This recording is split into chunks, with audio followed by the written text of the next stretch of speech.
Salut et merci une fois de plus de nous retrouver sur cette chaîne. Alors, comme vous pouvez bien le constater, vous êtes en train d'observer des feuilles. Alors ça, c'est une plante fourragère, spécifiquement dans la classe des légumineuses.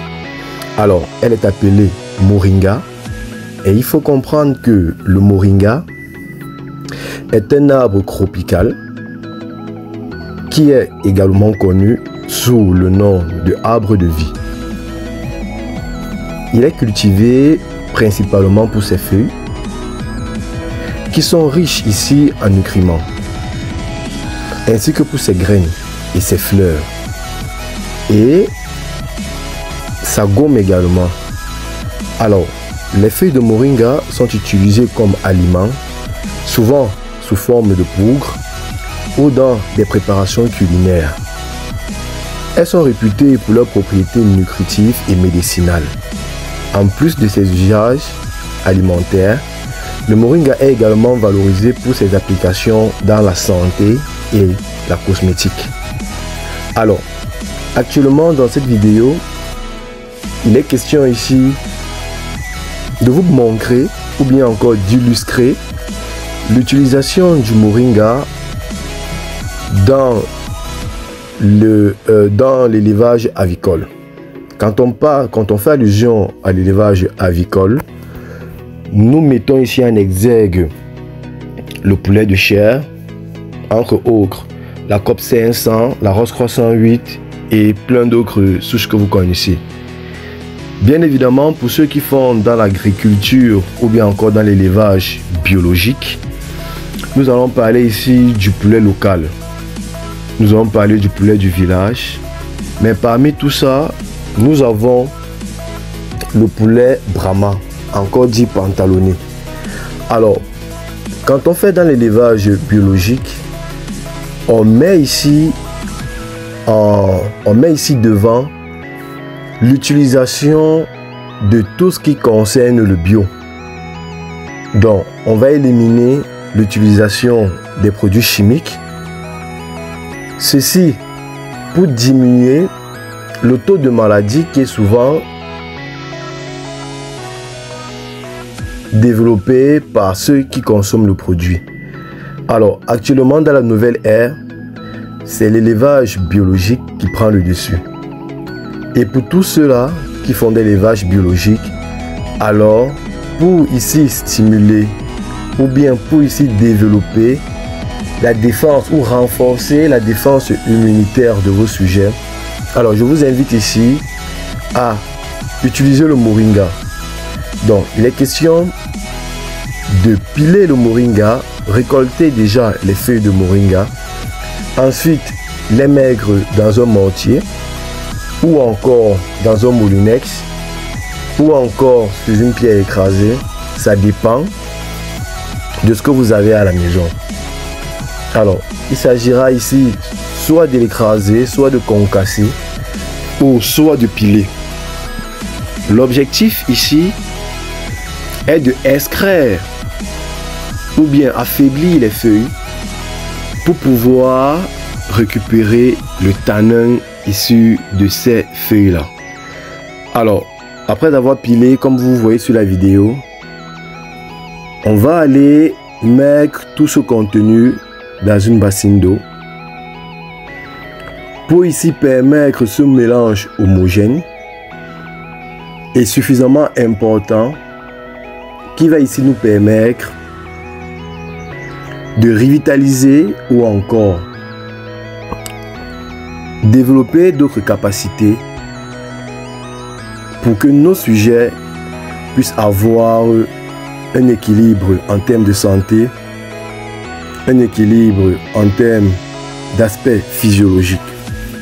Donc là, il est question de frotter également toutes ces feuilles-là dans une bassine d'eau pour ici récupérer suffisamment d'éléments nutritifs, d'éléments importants pour apporter à nos sujets.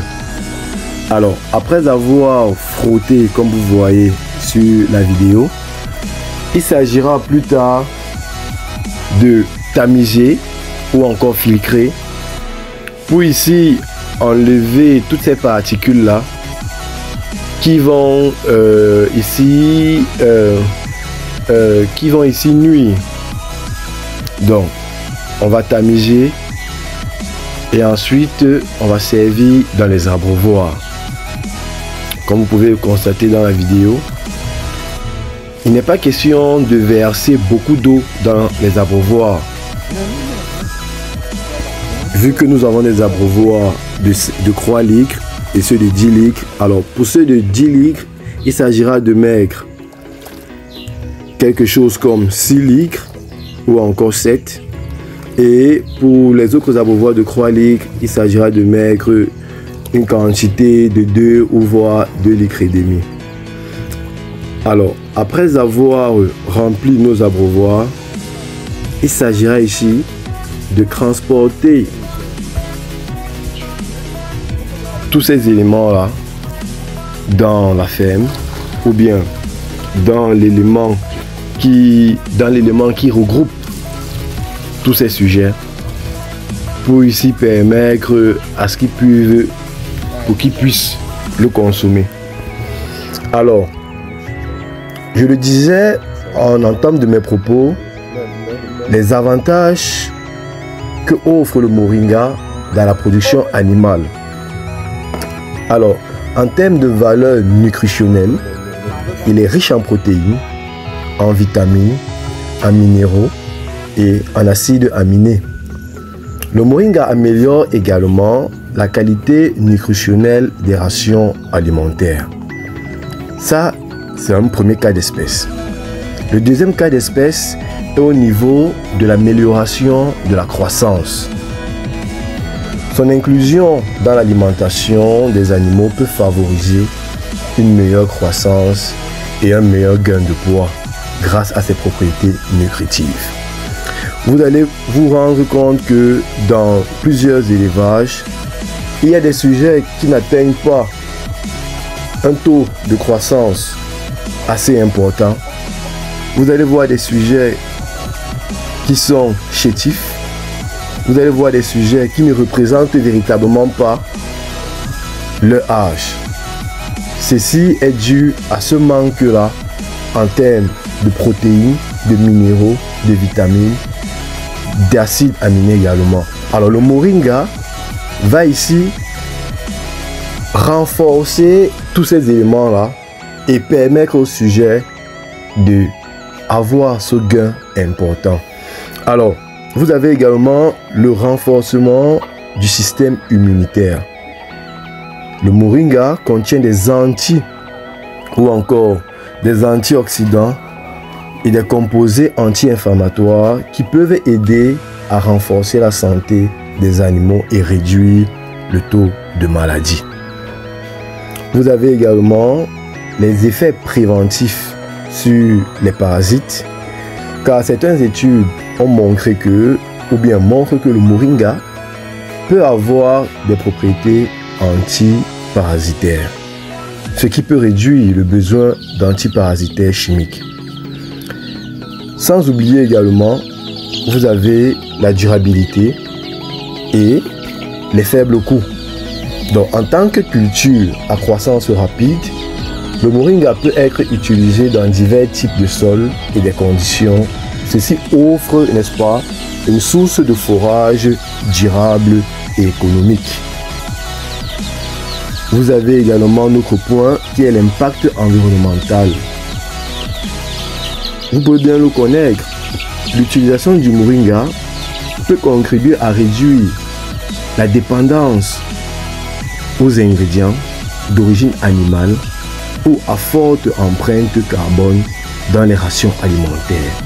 Alors, ces caractéristiques font du moringa une option intéressante pour améliorer l'efficacité, la durabilité de la production animale. Alors, si tu es nouveau sur la chaîne, laisse-moi te la présenter en quelques secondes. Alors, la chaîne s'appelle Conseil agronomique, Agronomic Council, et est fait exclusivement dans la proposition de solutions concernant la production animale, végétale et la transformation agroalimentaire.